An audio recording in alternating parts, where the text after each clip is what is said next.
मध्ये आम्ही प्रवेश करतो आणि त्यांच्या सोबत माझे आमदार हे सुद्धा प्रवेश करणार आहे.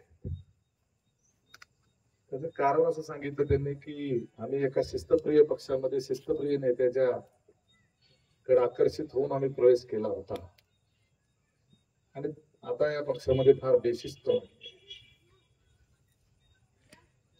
याचं मी व्यवस्थित जरा इथं लाईट कमी आहे, उजेड कमी आहे, ठिकाण आणि हे सगळं बघून व्यवस्थित मी त्याला व्यवस्थित उत्तर देणार आहे. काल मी म्हणालो तसं दारुगोळा एकदम उडवायचा, निवडणुकांमध्ये तोडगोळे हे जे आहे ते उडणारच. सारखं त्यांना सारखं कोणतरी सांगते बोलू नका फसताल, बोलू नका फसताल, पण ते बोलून फसते ते.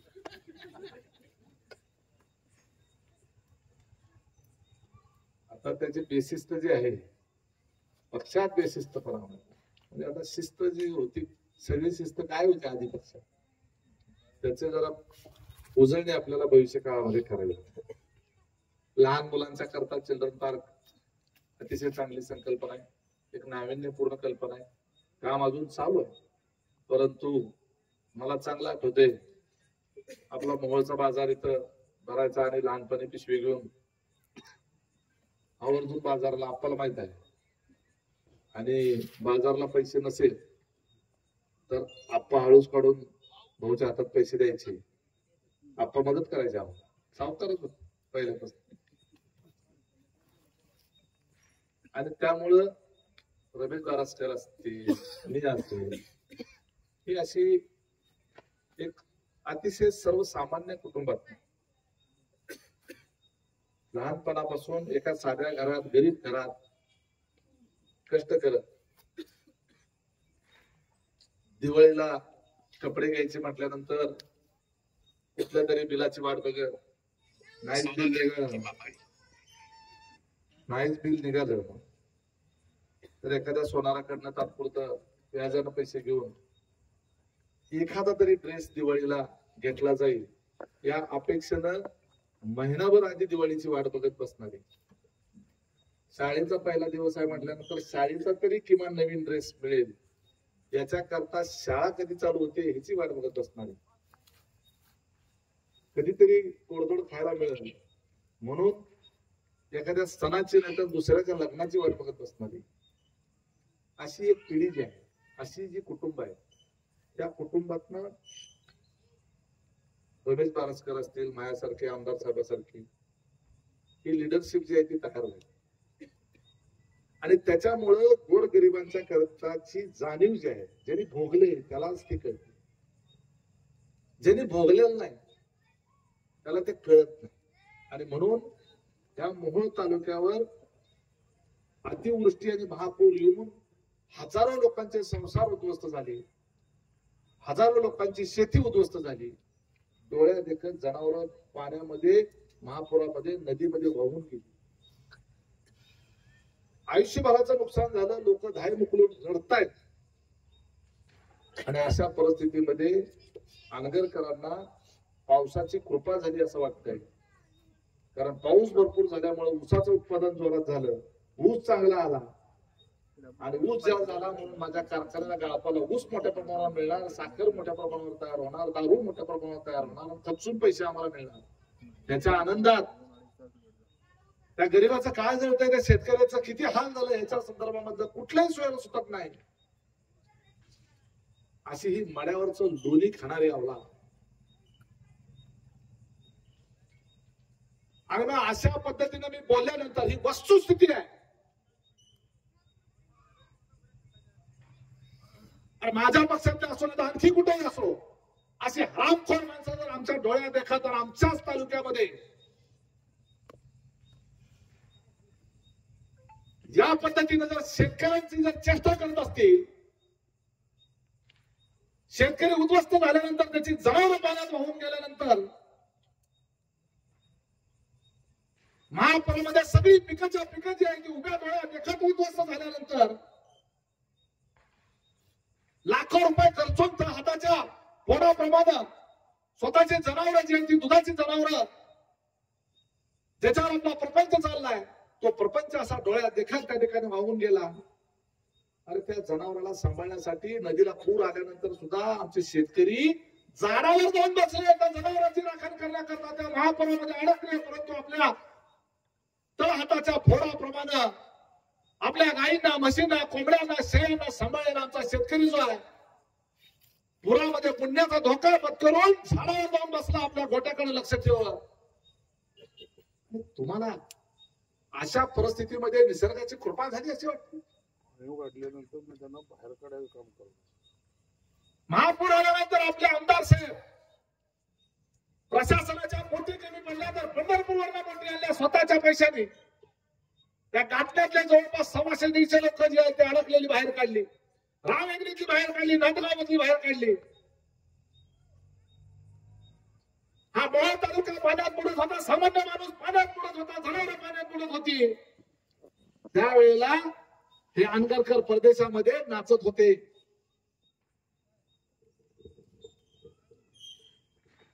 त्या काळामध्ये मोहोळ तालुका अडचणीत असताना त्यांना सावरायला, सांत्वनाला, मदत करायला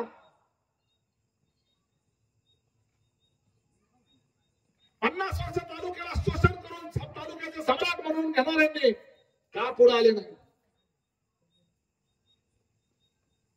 हा आमदार टांगेवाल्याचा पोरगा, उमेश पाटील का साधा शेतकऱ्याचा पोरगा,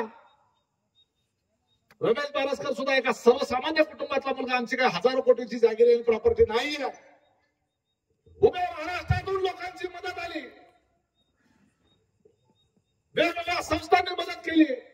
कोणी गहू दिला, कोणी ज्वारी दिली, कोणी साखर दिला, कोणी तेल दिलं, कोणी मीठ दिलं, कोणी साबण दिलं, कोणी तेल दिलं, कोणी गहू दिला, रवा दिला, कोणी ब्लँकेट दिला, कोणी पांघराज दिला, कोणी हातराज दिला. अनगरकरांना आमचा प्रश्न आहे की तुम्ही या पूरग्रस्त शेतकऱ्यांसाठी काय दिलं? मागाशी कोणतर म्हणलं 4-2 ठिकाणी फोटो काढले किट देताना. स्वतःच काय नाही दिलं.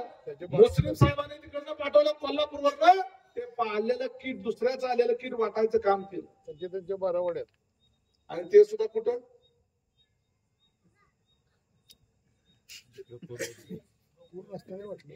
आपल्या आपल्या भागात अनगराने वाड्या, ह्याच्याशिवाय दुसरं काही दिसतच नाही. आमदार साहेब मध्यंतरी एक फोटो व्हायरल झाला, व्हिडिओ. पूर आल्यानंतर सन्माननीय परमनंट आमदार पुराची पाहणी करायला गेले. मी बारकाईने व्हिडिओ बघितला. पाणी आलेलं दिसत होतं, पाऊस पडताना दिसत होता, हातामध्ये छत्री घेतली. सगळी लोक पाण्यात भिजत होती, मालक मात्र छत्री खाली. नंतर बारकाईने बघितलं कुठल्या नदीला एवढा पूर आलाय, तो तर खूप मोठा, तो वडा होता. ती नदी नव्हती तर तो वडा होता अनगरचा. आणि आसपास बघितलं कुठल्या गल्लीत फिरता.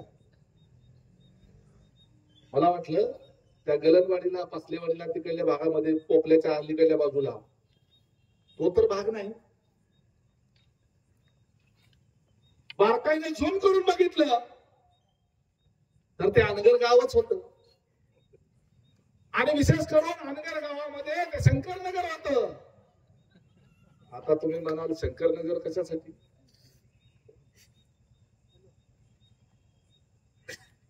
शंकरनगर मध्ये कोण आहे? टीव्हीवर बातम्या आल्या, प्रचंड पाऊस सुरू झाला, मोहोळ तालुक्यामध्ये पूर आला, सिना नदीला महापूर आला, नरखेड पाण्याखाली गेलं, घाटकोळ पाण्याखाली गेलं, बोपली पाण्याखाली गेलं, गलनवाडी पाण्याखाली, पासलेवाडी पाण्याखाली, तुमचं रामहेगडी पाण्याखाली, आष्टी पाण्याखाली, नांदगाव पाण्याखाली, सगळीकडे हाहाकार उठला. अनगरमध्ये बी पूर आला असं वाटलं. पाऊस कोसळतोय. काही जणांनी सांगितलं शंकरनगर मध्ये पूर आला. मालक तटा पळत गेले, शंकरनगर मध्ये पूर आला. कारण नदीच नाही तिथं पूर कसा येईल? तरी मेला बाई गेली की काय पाण्यात वाहून म्हणून. हे वयात माझं कसं व्हायचं? आणि आता दुसरं कोण पटायचं? ठेवलेलं संचित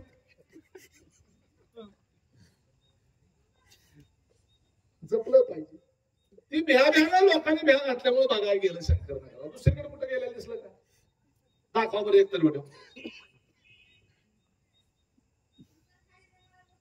म्हणजे तालुक्यातले बाकीचे सगळीकडचे लोक बुडून गेली तरी चालतील, मेली तरी चालतील, पिकं गेली तरी चालतील, जनावर राहून गेली चालतील, काळजी फक्त बाईची आहे. बाई नाही गेली पाहिजे खोरात. आणि आता मग वस्तुस्थिती लोकांना सांगितली की ही बेशिस्त, ही बेशिस्त आहे. महापूर आल्यानंतर नेत्याचं काम काय आहे? उमेश पाटील राष्ट्रवादी काँग्रेस पार्टीचा जिल्हाध्यक्ष, अजितदादाचा कार्यकर्ता, आमदार साहेब लोकप्रतिनिधी, एवढ्या 1.25 लाख लोकांनी मतं दिलेला नेता. आमचं कर्तव्य काय? त्या काळामध्ये अडचणीत आलेल्या गरीब शेतकऱ्याच्या पाठीशी खंबीरपणे उभं राहणं, त्यांना मदत करणं, त्यांचं साथवण करणं हे आमचं काम आहे. ही शिस्त आहे, हे कर्तव्य आहे. समाजकारणात, सार्वजनिक जीवनामध्ये, राजकारणामध्ये आमचं प्रयोजन जे आहे तुमच्यासाठी असलं पाहिजे, सर्वसामान्यासाठी असलं पाहिजे, गरिबासाठी असलं पाहिजे, तुम्हाला आधार देणारं असलं पाहिजे, स्वतःच्या स्वार्थासाठी नसलं पाहिजे. त्यामुळे यांची फितरत टाकळीच्या भाषणात कळली होती. यांची प्रवृत्ती काय?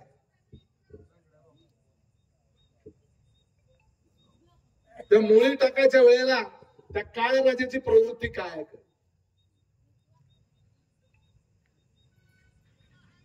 आणि पूर आल्यानंतर बापाची नीती काय आहे? तिकडे पुरात लोक वाहून चालले, तिकडे जायचं ना बघायला.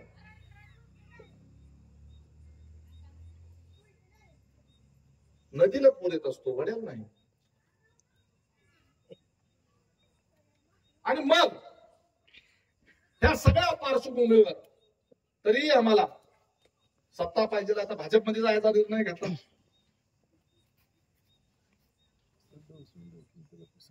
माझं काय म्हणणं आहे, उमेश पाटलाची बेशिस्त, शिस्त वगैरे सगळं ठीक आहे. पुरोगामी विचाराचा एवढा जुना नेता भाजपमध्ये जायचा का निर्णय घेतला? पवार साहेबांच्या पक्षात जायचे.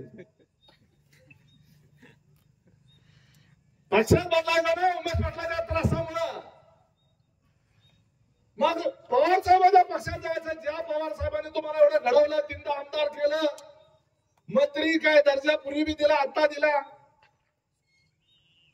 एवढा मोठा कारखाना दिला, एवढं साम्राज्य तुम्हाला होता, ज्या पवार साहेबांनी दिलं होतं, त्या पवार साहेबाला चुकलं माफ करा काका म्हणून दिले असते तर काय मिळेल? नाहीतर मग त्याच्या बी आधीचा काँग्रेस पक्ष आहेच की अजून इथं जायचो. भारतीय जनता पार्टीच कशाला काय निवडली? कारण आमच्यामध्ये हिंमत नाही, लढण्याची हिंमत नाहीये. तुम्हाला सत्तेचं कवच पाहिजे ना. त्यावेळेला सुद्धा पवार साहेबांना सोडून तुम्ही अजितदादा सोबत फक्त सत्तेचं कवच घ्यायसाठी आला. तुमचे सगळे पाप झाकण्यासाठी तुम्ही आला. नक्षत्राच्या ह्याच्यामध्ये पुन्हा जेलमध्ये जायची वेळ येऊ नये म्हणून तुम्हाला सत्तेमध्ये यायचं आहे. आम्ही सत्तेमध्ये अशा पद्धतीचे हे चिल्ड्रन पार्क आणि काय फिटनेस सेंटर हे लोकांच्या करता ही कामं करायच्या करता निधी लागतो. कार्यकर्त्यांची कामं करता सत्ता लागते म्हणून आम्ही सत्तेत आहोत. आमचा काही बचाव करण्याकरता आमचा ना कारखाना ना बँक ना प्रस्ताव शाळा शिक्षण संस्था काही घंटांचं काही बरोबर. पिठाची चक्की सुद्धा. पण ज्यांचा हाय त्याला नीट वागायला लावण्याच्या करता आम्ही सगळं आमच्याकडे हातात आहे. सकाळी जखरा शुगरने ते किट वाटायचा कार्यक्रम ठेवला होता. गेलो सचिन जाधव सगळ्या कारखानदारांनी सांगितलं. मी म्हटलं कारखानदाराला पैसे मिळत असल्याशिवाय का सगळं यांचं मोठं मोठं बंगले मोठ्या गाड्या सगळं कटाकट असते का नाही? आडत्याचं पण सगळं चांगलं चाललेलं असते का नाही? गरीब कोण असते? शेतकरी. एखाद्या वर्षी उद्या तोटा म्हणलं पावसात भिजलेला ऊस, पुरात अडकलेला ऊस पहिल्यांदा घेऊन जावा. काय थोडासा उतारा कमी पडत. पहिल्यांदा तो ऊस घ्या त्या शेतकऱ्याला थोडं टनेज जास्त होईल, परंतु ऍव्हरेज कमी पडेल, तरी परंतु शेतकऱ्याला पैसे द्या. यावर्षी तुमचा तोटा होईल, होऊ द्या ना. आणि आपला लोकनेते कारखाना तर कर्जमुक्त आहे, अतिशय शिस्तीत चालणारा कारखाना. आपण चॅलेंज दिलं होतं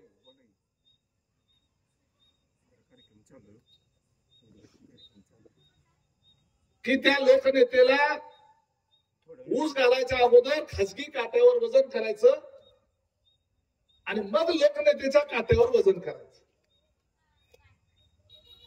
आणि जर त्यामध्ये कुठेही घट आढळली, वजनात तूट आढळली, तर 1 लाख रुपयाचं बक्षीस आंबेडकरांनी जाहीर करायचं. केलं का जाहीर? भीमाच्या निवडणुकीमध्ये आमदार साहेब हे चॅलेंज केलं. त्यावेळेला मुन्ना साहेबांनी केलं होतं, काट्यामध्ये फरक दाखवा, कुठेही वजन करा. असं का म्हणत नाहीत आंबेडकर? म्हणजे काटा मागतो. पत्रकार बंधूंना माझं आव्हान आहे की त्यांना आता फक्त एकच प्रश्न विचारायचा. कर्जमुक्त कारखाना आहे ना, तर शेतकऱ्यांची मागणी आहे 35 रुपये भाव द्या तरच ऊस घालणार, नाहीतर जिल्ह्यात 40 कारखाने आहेत, जिथं दिसेल तिकडे घाला. ह्याच्या कारखान्याला ऊसच घालू नका. 35 रुपये भाव देणार असेल आणि बाहेर आम्ही काटा करू, त्याच्याप्रमाणेच काटा मिळणार असेल तरच तुझ्याकडे ऊस घालणार, अन्यथा ऊस घालणार नाही. आणि शेतकऱ्यांनी पण जरा स्वाभिमान बाळगा. दुसरा कोण ऊस घेईल का नाही? आंबा आहेत कारखाने, त्याच्या